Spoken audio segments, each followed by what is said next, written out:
Ang Metro Manila Subway ay may habang 33 kilometers na magkakaroon ng 17 na station mula dyan sa may Valenzuela hanggang dun sa may Bikutan. So dito sa may Tandang Sora Station ay kita natin dun sa may gitna niya na mayroong ginagawa na mga butas at parang mayroon na rin ginagawang rebar dun sa may bandang right side niya.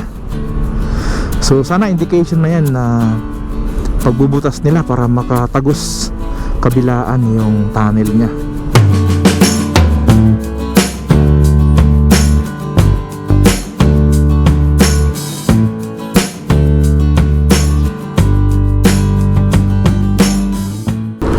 Good morning guys, nasa kahabaan tayo ngayon ng EDSA. At ngayong araw i-update natin itong Metro Manila Subway mula dito sa may North Avenue hanggang doon sa may Valenzuela. Ang Metro Manila Subway ay may habang 33 kilometers na magkakaroon ng 17 na station mula dyan sa may Valenzuela hanggang doon sa may Bikutan. Ang i-update natin ngayon na station ay dito sa may North Avenue, Tandang Sora, Quirino, tsaka Valenzuela. So i-update natin hanggang dun sa may pinakadipo nya. Alright. Yan, dito sa may Mindanao Avenue ay kakaliwa tayo. Ito na yung station ng North Avenue. Malapit lang sa SM.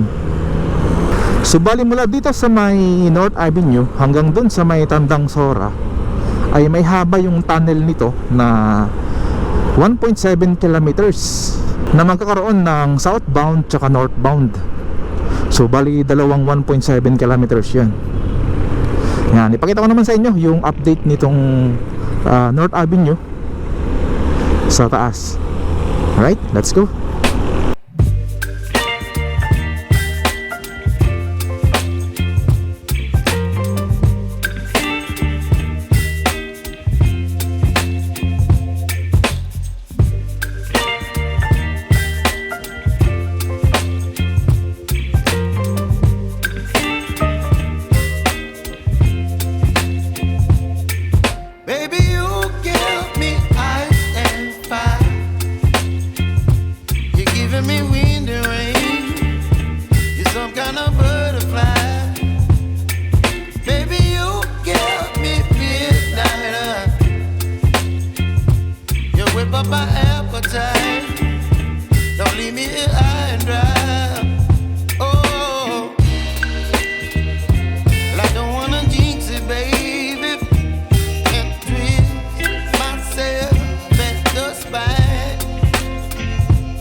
Alright, next station ay Tandang Sora.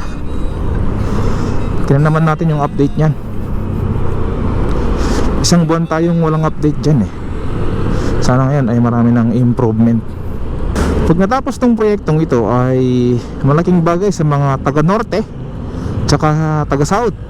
Yan, mula dito yun hanggang dun sa may footbridge na yan. Medyo mahaba-haba to, haabot to ng mga 100 to 200 meters itong nabakuran dito.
So dito sa may Tandang Sora Station ay kita natin dun sa may gitna niya na mayroong ginagawa na mga butas at parang meron na rin ginagawang rebar dun sa may bandang right side niya.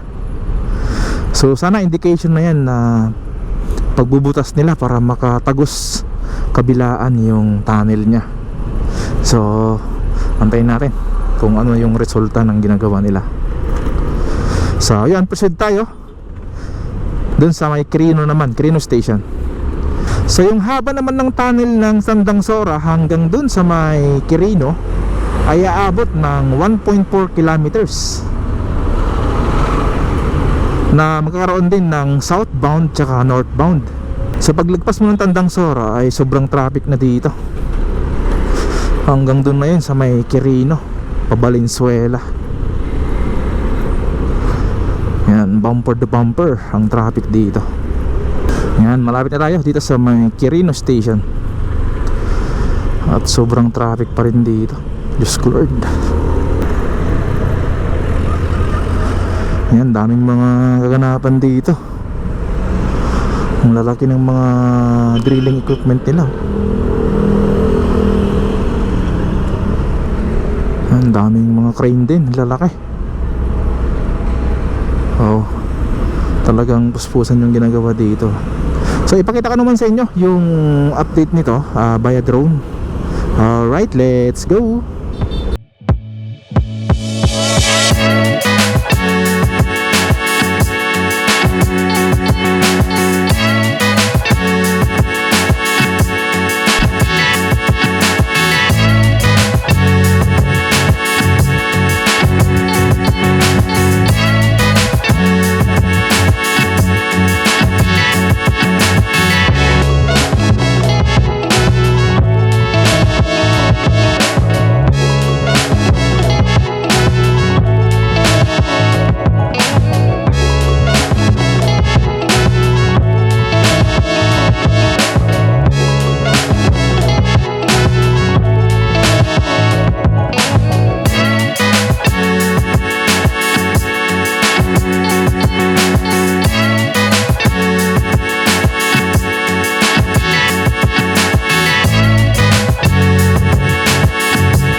So nakita natin dito sa may Quirino Station na puspusan din yung ginagawa dito.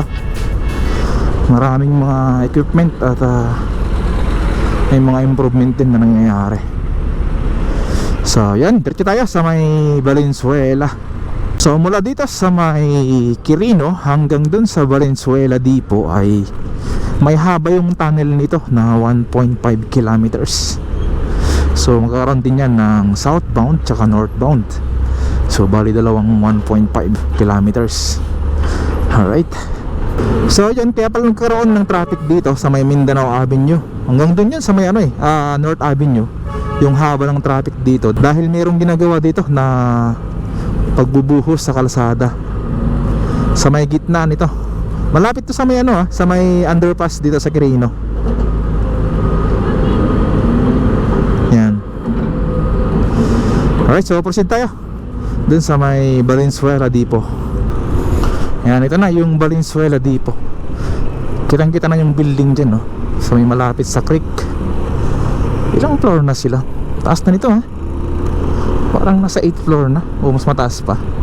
So paliparan natin ng drone para makita nyo kung ano na yung sitwasyon dyan sa may loob. Alright, let's go.